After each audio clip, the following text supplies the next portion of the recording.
Olá, meu irmão, graça e paz.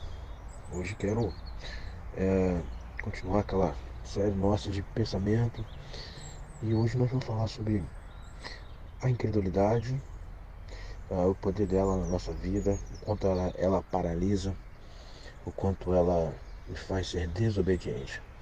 O tema hoje é da incredulidade à missão.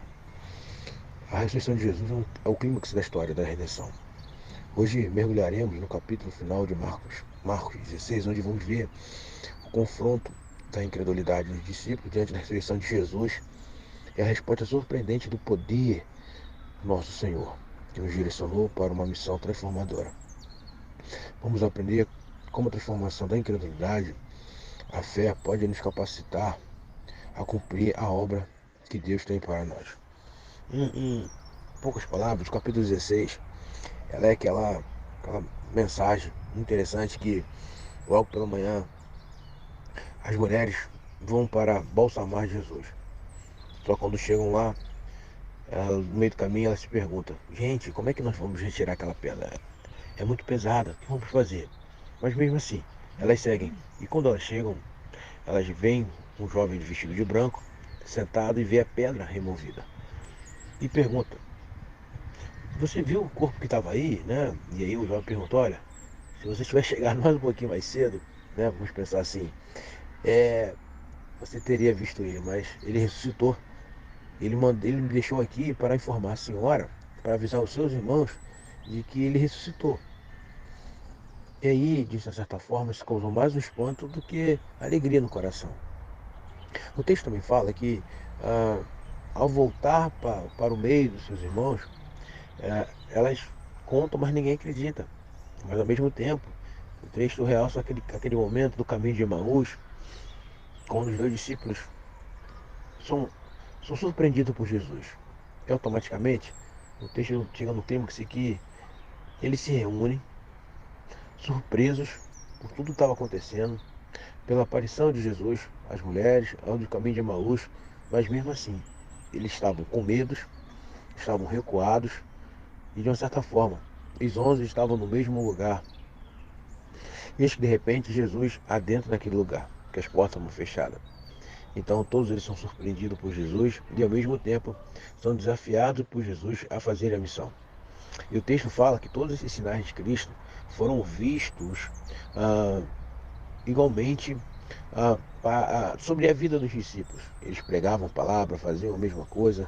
Então, de certa forma, aquele momento de incredulidade, de inércia, de paralisação, foi surpreendido pelo poder do Senhor quando ele ressuscitou. E aí, eu quero convidar você a pensar sobre como estava a incredulidade diante da ressurreição.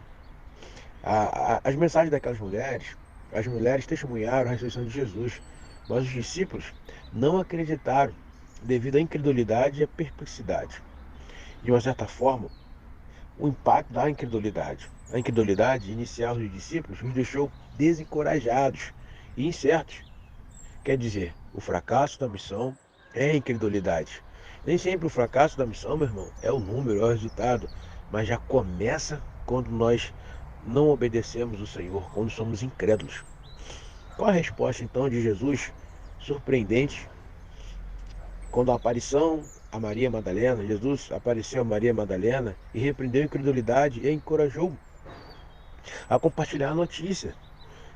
Ele também apareceu aos discípulos. Jesus repreendeu essa incredulidade e começou a pregar o evangelho, a realizar milagres, a enfrentar esses desafios.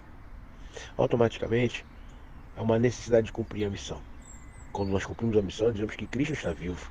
Sinais e milagres. As promessas de sinais que acompanham aqueles que creem destacam a obra do Espírito Santo através das nossas vidas. E a ascensão de Jesus, o Senhor foi levado ao céu, mas os discípulos obedeceram e iniciaram a sua missão de pregar a fazer mais discípulos. Em outras palavras, o poder de Jesus sobre a vida dos seus discípulos os fazem cumprir a missão, mesmo que eles não vejam Jesus, mesmo que Jesus não esteja fisicamente entre eles, mas eles cumprem a missão. Nossa grande missão é vencer a incredulidade. Cristo está vivo, Cristo está conosco, meu irmão. Como é que podemos aplicar esses ensinamentos de Marcos 16? Primeiro, vença a incredulidade. Reconheçamos nossas dúvidas e coloquemos diante de Jesus, lembrando sua resposta poderosa à incredulidade dos discípulos. Segundo, meu irmão, é necessário compartilhar o Evangelho. Assim como Maria Madalena e os discípulos, compartilhemos corajosamente o Evangelho, mesmo quando enfrentamos a incredulidade, caminhando no poder do Espírito. Sejamos sensíveis à direção do Espírito Santo para operar milagres e avançar no cumprimento da missão. Ir além das nossas expectativas é vencer a incredulidade. A obediência, apesar dos desafios. Obedeça, meu irmão. A obediência dos discípulos começou apesar das dúvidas e continuou apesar dos desafios. Sigamos o exemplo. Queremos concluir que a história da incredulidade dos discípulos, a resposta surpreendente do poder de Jesus, nos ensinam que que o mesmo quando enfrentamos dúvidas e incertezas, o nosso Senhor ressurreto é capaz de transformar nossa incredulidade em fé e capacitar-nos para uma missão poderosa. À medida que obedecemos e confiamos nele, o Espírito Santo nos capacitará a compartilhar o Evangelho, a realizar os milagres e superar os grandes obstáculos, sejam espirituais, sejam físicos. Assim como os discípulos, somos chamados a prosseguir com coragem e confiança, sabendo que o mesmo Jesus que ressuscitou está conosco, que a nossa incredulidade seja transformada em fé, em ação, à medida que nos unimos ao cumprimento da grande comissão. Aquele forte abraço, meu irmão. Espero que não tenha sido grande demais, mas que você possa também compreender que parado estamos mais pecando. Que Deus nos abençoe e nos ajude a cumprir a nossa missão de ganhar uma alma, pelo menos, no ano. Deus abençoe. Forte abraço, Reverendo Gabriel Santos.